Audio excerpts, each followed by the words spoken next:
about company laws, introduction, meaning and kind of companies. So let's get begin. When talking about company law, first let's discuss about the term company means. The word company is derived from the Latin word cum and panis. Cum means with or together and panis means bread. Originally referred to an association of persons who took their meal together. The word company has a greater importance as it is denotes joint stock enterprises in which the capital is contributed by a large number of people. In a legal sense, a company is an association of both natural and artificial persons incorporated under existing law of the country. In terms of Companies Act 1956, a company means a company formed and registered under the Company Act 1956 or under previous laws relating to company. Now move on to natures and classification of company. Corporate personality. A company is incorporated under the act is vested with a corporate personality. So it bears its own name, acts under name, has a seal of its own, and its assets are separate and distinct from those of its member. It is different person from the members who compose it. Therefore, it is capable of owning property, incurring debts, borrowing money, having a bank account, employing people, entering into contract, suing or being sued in the same manner as an individual. Company as an artificial person. So, a company is an artificial person created by law. It is not a human being but in act through human beings.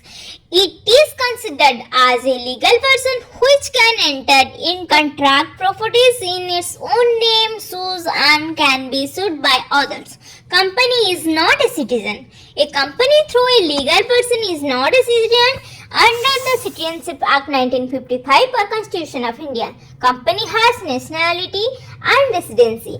Though it is established through judicial decision that a company can't be citizen, yet it has nationality, domicile and residence. Limited liability. The privilege of limited liability for business death is one of the principal advantages of doing business under the corporate form of organization. The company, being a separate person, is the owner of its assets and bound by liability. The liability of member as shareholder extends to the contribution to the capital of the company up to the nominal value of the share held and not paid by him. Perpetual succession. An incorporated company never dies except when it is wound down. As per law, a company being a separate legal person is unaffected by death or departure of any member and it remains the same entity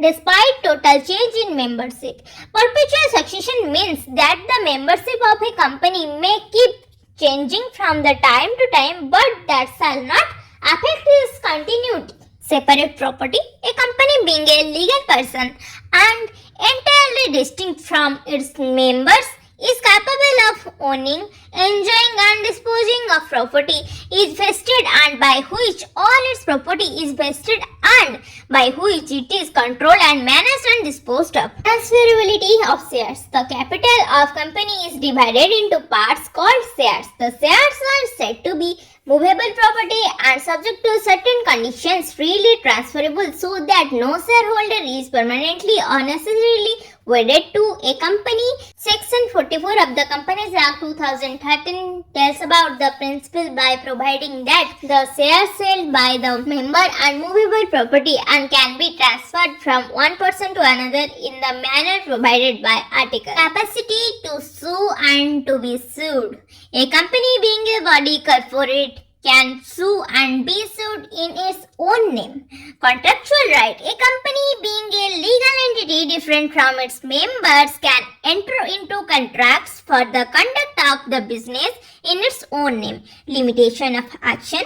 A company can't go beyond the power stated in its memorandum of association.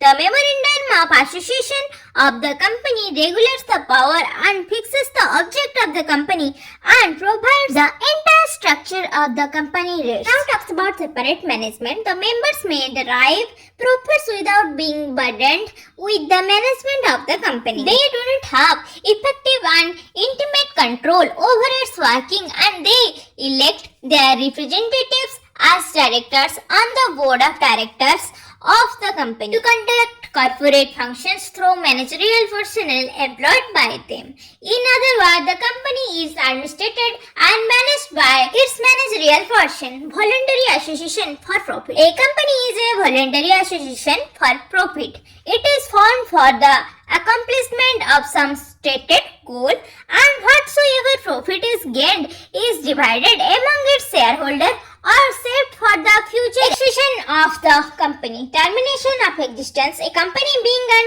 artificial judicial person does not die a natural death. It is created by law, carries on affair according to law throughout its life, and ultimately it's affected by law. Generally, existence of a company is terminated by means of winding up. So this is all about the introduction of company and company law.